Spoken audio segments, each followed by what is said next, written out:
The Adventures of Chanticleer and Partlet. From Grimm's Fairy Tales, by Jacob and Wilhelm Grimm. Translated by Edwin Taylor and Marion Edward. 1. How they went to the mountains to eat nuts. "The nuts are quite ripe now," said Chanticleer to his wife Partlet. "Suppose we go together to the mountains, and eat as many as we can before the squirrel takes them all away." "With all my heart," said Partlet. "Let us go and make a holiday of it together." So they went to the mountains, and as it was a lovely day, they stayed there till the evening. Now, whether it was that they had eaten so many nuts that they could not walk, or whether they were lazy and would not, I do not know. However, they took it into their heads that it did not become them to go home on foot. So Chanticleer began to build a little carriage of nutshells, and when it was finished, Partlet jumped into it and sat down, and bid Chanticleer harness himself to it and draw her home. "That's a good joke," said Chanticleer. "No, that will never do. I would rather by half walk home. I'll sit on the box and be coachman, if you like, but I'll not draw." While this was passing, a duck came quacking up, and cried out, "You thieving vagabonds, what business have you in my grounds? I give it you well for your insolence." And upon that she fell upon Chanticleer most lustily. But Chanticleer was no coward, and returned the duck's blows with his sharp spurs so fiercely that she soon began to cry out for mercy, which was only granted her upon condition that she would draw the carriage home for them. This she agreed to do, and Chanticleer got upon the box and drove, crying, "Now, duck, get on as fast as you can." And away they went, at a pretty good pace. After they had travelled along a little way, they met a needle and a pin walking together along the road, and the needle cried out, "Stop, stop!" and said it was so dark that they could hardly find their way, and such dirty walking they could not get on at all. He told them that he and his friend the pin had been at a public house a few miles off, and had sat drinking till they had forgotten how late it was. He begged, therefore, that the travellers would be so kind as to give them a lift in their carriage. Chanticleer, observing that they were but thin fellows, and not likely to take up much room, told them they might ride, but made them promise not to dirty the wheels of the carriage in getting in, nor to tread upon Partlet's toes. Late at night they arrived at an inn, and as it was bad travelling in the dark, and the duck seemed much tired, and waddled about a good deal from one side to the other, they made up their minds to fix their quarters there. But the landlord at first was unwilling, and said his house was full, thinking they might not be very respectable company. However, they spoke civilly to him, and gave him the egg which Partlet had laid by the way, and said they would give him the duck, who was in the habit of laying one every day. So at last he let them come in, and they bespoke a handsome supper, and spent the evening very jollily. Early in the morning, before it was quite light, and when nobody was stirring in the inn, Chanticleer awakened his wife, and, fetching the egg, they pecked a hole in it, ate it up, and threw the shells into the fireplace. They then went to the pin and needle, who were fast asleep, and seizing them by the heads, stuck one into the landlord's easy-chair, and the other into his handkerchief, and having done this, they crept away as softly as possible. However, the duck, who slept in the open air in the yard, heard them coming, and jumping into the brook which ran close by the inn, soon swam out of their reach. An hour or two afterwards the landlord got up and took his handkerchief to wipe his face, but the pin ran into him and pricked him. Then he walked into the kitchen to light his pipe at the fire, but when he stirred it up the egg-shells flew into his eyes, and almost blinded him. "Bless me," said he, All the world seems to have a design against my head this morning." And so saying, he threw himself sulkily into his easy-chair. But, oh dear, the needle ran into him, and this time the pain was not in his head. He now flew into a very great passion, and suspecting the company who had come in the night before, he went to look after them, but they were all off. So he swore that he never again would take in such a troop of vagabonds, who ate a great deal, paid no reckoning, and gave him nothing for his trouble but their apish tricks. 2. How Chanticleer and Partlet went to visit Mr. Korbes. Another day Chanticleer and Partlet wished to ride out together, so Chanticleer built a handsome carriage with 4 red wheels, and harnessed 6 mice to it, and then he and Partlet got into the carriage, and away they drove.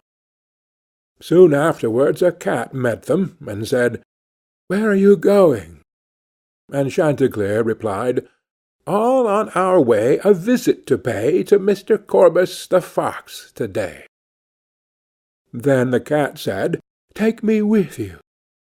Chanticleer said, "With all my heart. Get up behind, and be sure you do not fall off.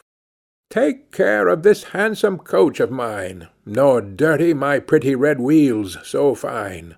Now, mice, be ready, and wheels, run steady, for we are going a visit to pay to Mr. Korbes the fox to-day." Soon after came up a millstone, an egg, a duck, and a pin, and Chanticleer gave them all leave to get into the carriage and go with them. When they arrived at Mr. Korbes's house, he was not at home.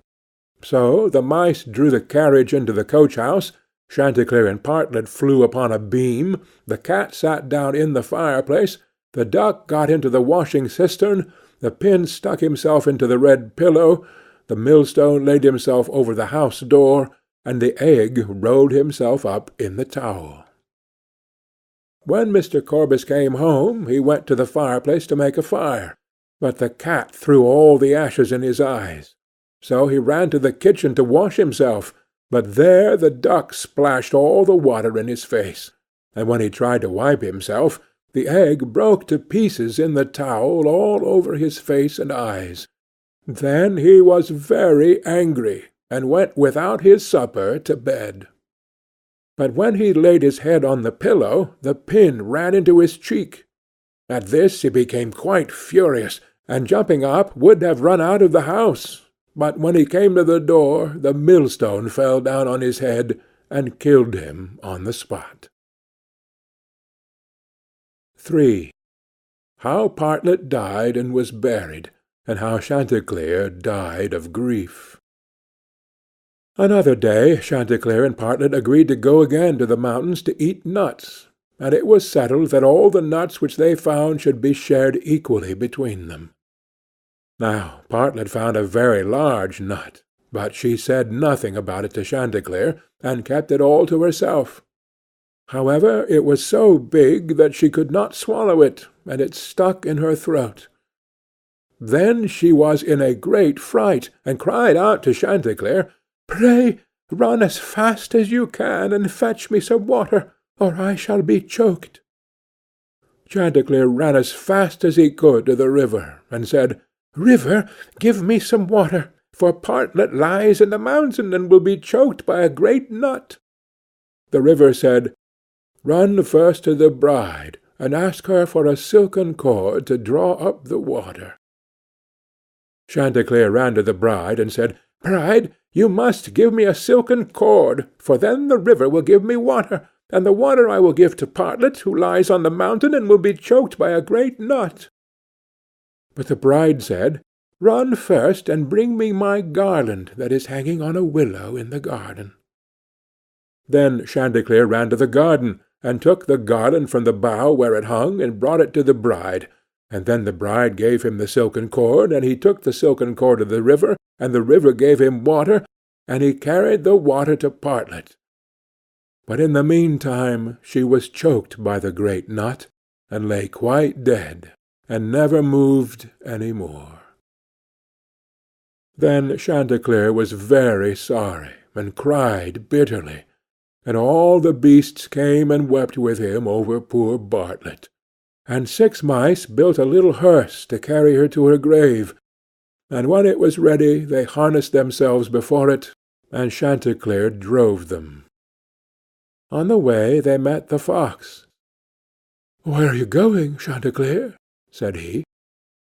"To bury my Partlet," said the other. "May I go with you?" said the fox. "Yes, but you must get up behind, or my horses will not be able to draw you." Then the fox got up behind, and presently the wolf, the bear, the goat, and all the beasts of the wood came and climbed upon the hearse. So on they went, till they came to a rapid stream. "How shall we get over?" said Chanticleer. Then said a straw, "I will lay myself across, and you may pass over upon me."